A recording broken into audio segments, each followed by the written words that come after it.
I challenged my friend Squeezy to see who could beat Castle Crashers faster. Squeezy is a complete noob who has never played Castle Crashers, whilst I have probably played a little too much. Now I know what you're thinking. Reculus, this is unfair. It's carnage. And yeah, it definitely would have been. So that's why I'm placing many restrictions on myself to make things more fair. First of all, I will be playing Castle Crashers on Insane Mode. This is the hardest difficulty in Castle Crashers, multiplying enemies and bosses' health and damage by 10. And if that's not enough, I will also not be using any health potions. Finally, I am not allowed to use any animal orbs during my run. Squeezy on the other hand has to beat Castle Crashers by any means on normal mode. So we both selected Red Knight as our character and began our runs in the barracks. Now I wasted no time in this run, immediately exiting the barracks and progressing through the first level, while Squeezy was figuring out the controls. Now I know this seems unfair, as the guy literally didn't know what buttons to press. But if I wanted any chance of winning, I needed to create a head start. You see, Castle Crashers Insane Mode really ramps up as the levels progress, meaning the beginning is not too hard. But later on in the run, I was going to be dealing with 50,000 health boss fights. Anyway, I eventually reached the first boss of the run, which is the War Machine. And as expected, I had no issues defeating it. But Squeezy on the other hand... Did I die? I died. You died? Did you not use a healing potion? I don't know if I have any. This is also where my friend learned the harsh truth about Castle Crasher checkpoints. These checkpoints are so... But by the time he returned to the first boss, I had just beaten Troll Mother. Guys, I swear this is not bullying. But after defeating the War Machine, my friend ran into the next roadblock of his run, which was the Destructible Door. And after realizing he could destroy it, he moved on to the second boss of his run and was unfortunately killed. But with the help from chat, my friend went and got a better weapon, as well as restocking all of his healing potions. Whilst on my end, I was dealing with something of my own. Why is that bear floating? What? Excuse me? But after dealing with the floating bear, I moved into PP Strello's cave, while Squeezy defeated the barbarian boss. Now at this point in the run, I was really starting to feel the effects of Insane Mode. Enemies were hitting harder, and they were also taking a long time to defeat. But on the positive side of things, at least Squeezy and Snappy are getting along fine. 私の名はキラヨシカゲ、年齢33歳。 Moving on, and my next boss was PP Strello, where I proceeded to take my first death of the run. On Insane Mode, PP Strello would do 999 damage per attack, meaning one single mistake would set me back a huge amount of time. So by the time I got to PP Strello again, Squeezy was already halfway through Thieves Forest, where he ran into the animal orb Seahorse. So yeah, maybe I'm not having the worst time. But whilst I was fighting PP Strello again, Squeezy had reached his second roadblock of the run, that being another destructible wall. The next boss for Squeezy was the Troll Mother, who I thought was going to defeat him, but to mine and everyone else's surprise, Squeezy actually defeated her on his first ever try. So he defeats Troll Mother but dies on War Machine and Barbarian boss. But while Squeezy made his way through the abandoned mill, I moved on to the Groom, where I took my second death of the run. But after defeating the waves of Coneheads again, I made it to the Conehead Groom and luckily defeated him on my second try. But my mistakes didn't stop there, as when loading into the parade level, I failed to notice that I had no health from the previous Groom fight. This meant I had to exit to the map and load back into the level, losing me some valuable time. But after beating the giant troll, I moved into Cyclops Cave, where I once again faced against slimes that had a ridiculous amount of health. And coincidentally, Squeezy had moved on and fought his first round of cave slimes, which he swiftly defeated. He then moved on to PP Strello and unfortunately took a death. That means PP Strello has killed both of us during this challenge. Anyway, I'm sure Squeezy's second attempt will go a lot better. Oh my god, I'm getting bullied by bats! Get off my head! Moving on, and I now had to face the Cyclops boss fight, who has 8,000 health compared to his normal 800. And this increase was really beginning to show, as my attacks was barely moving its health bar. And to make things worse, Squeezy was beginning to learn how to juggle. But it's okay. He was also learning why I hate cone heads. Oh, you Oh my lucky gosh. fireball. Stop throwing bombs! Anyway, I was now on Lava World, which consisted mostly of fire demons. So far in this run, every enemy has been either a light or heavy juggle. That meant I could infinitely juggle them, doing constant damage whilst keeping myself safe. However, on Lava World, almost all the enemies are medium juggles, which is not infinite. This not only lowers my damage output, but also opens me up to taking damage. Combine that with the levels 2 boss fights and I was going to need to be careful. Now the level does contain guaranteed healing, which definitely helped with my survivability. But there was nothing I could do with the amount of time this level was going to eat.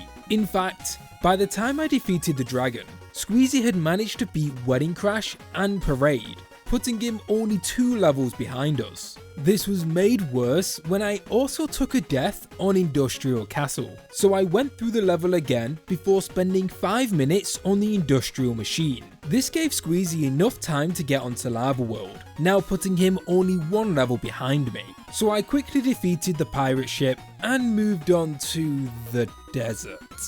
Yeah, so if you didn't know, me and the desert have had a rough history. And now having to beat it on insane mode without potions was going to be a real challenge. So on my first attempt, I made sure to make use of the levels 2 guaranteed healing, before dying to the scarabs. But not all was lost, since Squeezy also took a death on Lava World, putting us both at the start of each level. On our next attempts, Squeezy beat both the volcano boss and the dragon boss, whilst I on the other hand took another death, then another one, and another one.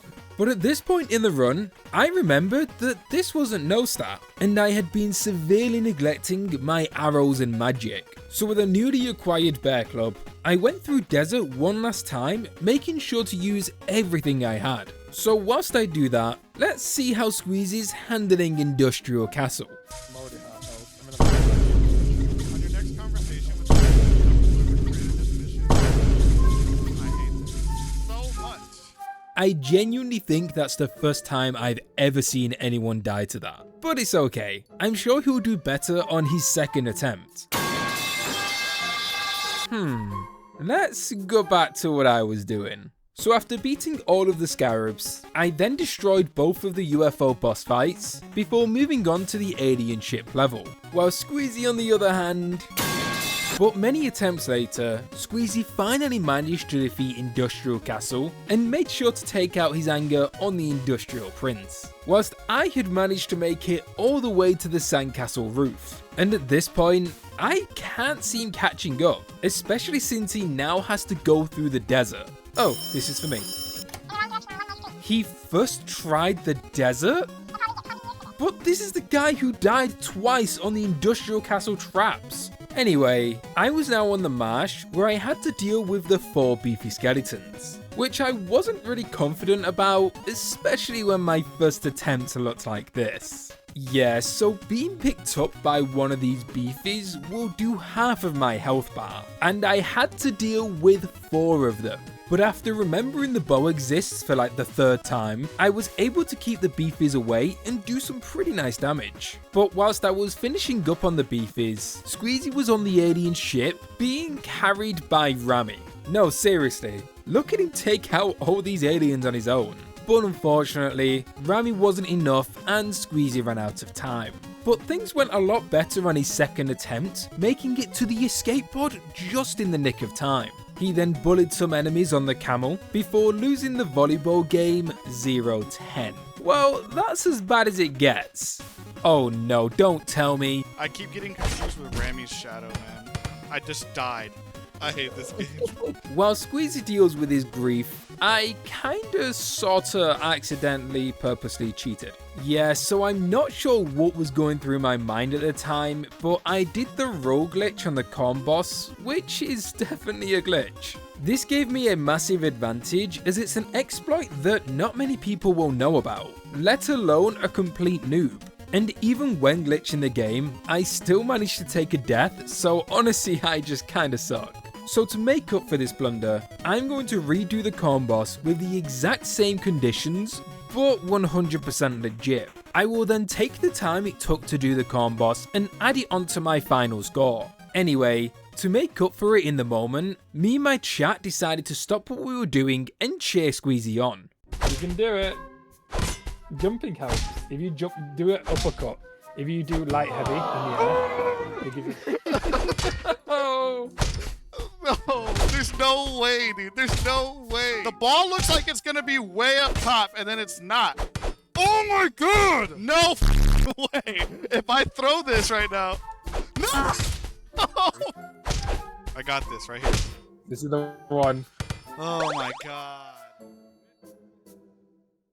This allowed Squeezy to go onto the marsh whilst I was stuck with my second least favourite enemy of the game. That being the fishman. Now like the scarabs, every 4 hits you do to a fishman will cause them to go immune. This eats up my valuable time as well as being really annoying. Combine that with their ridiculous 3000 health and 20% damage resistance to physical attacks, I was going to be here for a while. So instead, let's look at Squeezy get bullied by the beefy skeletons. Oh, this again? He first tried the beefy skeletons. And the Troll Mother? How? This guy literally died to industrial traps and the volleyball game. Anyway, Squeezy then went on to first try the corn boss because of course he did. Now this had me really worried since Squeezy was only 1 level behind me.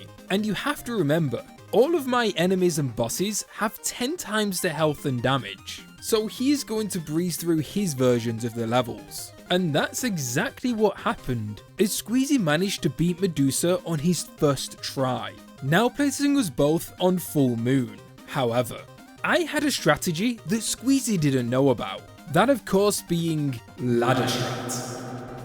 By climbing up and down the ladders, I could force all the enemies to group together, giving me some easy free high damage. Although I guess that doesn't really matter when his stove faces have 330 health. So the second I got into Snow World, I spammed my light juggle, something he had yet to master. This allowed me to plow my way through Snow World, putting me on the boss fight I was dreading the most. That being the Frost King with his stupid 50,000 health. See, I even whistled when saying it's that dumb.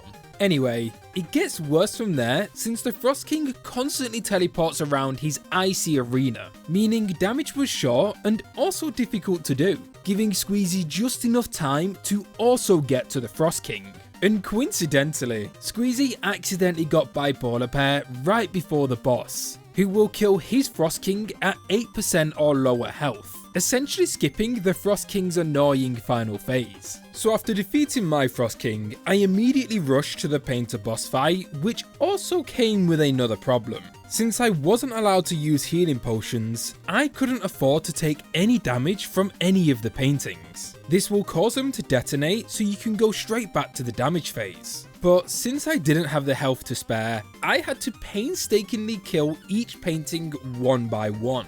This time loss allowed Squeezy to also get onto the Painter boss, and once again had coincidentally brought by Polar Bear, who just so happens to be the best animal orb for this fight. But I was luckily able to get to the Painter's second phase, allowing me to ignore the paintings completely and focus all my damage on the boss. I then moved on to the Undead Cyclops right about the time Squeezy began the Painter's second phase, to which he breezed through thanks to Bipolar Bear. Oh, dude, Bipolar Bear is my new fave. Oh! We were once again neck and neck, so I swiftly defeated Undead Cyclops and moved straight into the Necromancer's boss room. I juggled the first wave of enemies, and then the second. But at the same time, Squeezy had also gotten to the Necromancer and made light work of the first wave of enemies. And so beginning to panic, I made a fatal mistake. But as if the great chicken was on my side, Squeezy also took a death here. So we both rushed through the cult minions and arrived at the Necromancer at the same time. We both defeated the first wave of enemies before I unfortunately died on the second. This allowed Squeezy to defeat his second wave of enemies and make it on to the Necromancer boss fight, where he unfortunately took another death. Any one of us could take the win here, but I was not going to give up. So on my next attempt, I used my bombs, sandwiches, magic, and maybe a little bit of luck. So whilst I had most of the enemies in my splash magic, I was able to level up, regenerating both my health bar and magic, allowing me to keep my magic active and do a lot more damage. So once again, we were neck and neck. Normal mode Necromancer versus Insane mode. On my end, I did everything I could to shorten this fight. That includes using my magic and also juggling the Necromancer. While Squeezy on the other hand decided to go down the magic route, blocking all of the Necromancer's attacks whilst his magic bar recharged. And after getting the Necromancer's health low enough, Bipolar Bear kicked in, finishing the fight. But here's where I have some unfortunate news. As when Squeezy was moving on to the final boss of the run, I had just beaten mine. So yeah, it seems like I'm the winner. Wait a minute. What about the corn boss? The corn boss? What are you talking about there, Squeezy? You said you would redo the fight. Okay, but you know I'm still gonna win, right? Just redo it already.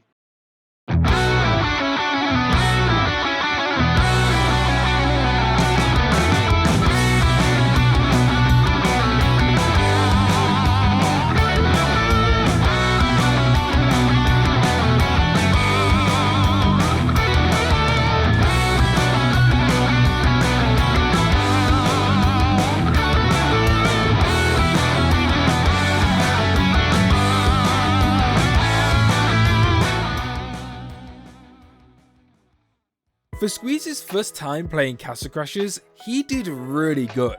And in the end, he only lost by 2 minutes and 45 seconds. Meaning if he hadn't taken that death on Necromancer, there's a very good chance he could have won. Anyway guys, if you want to check out Squeezy's Twitch, then I'll link it in the description below. Thank you so much for watching, and I'll see you all in the next video. Goodbye.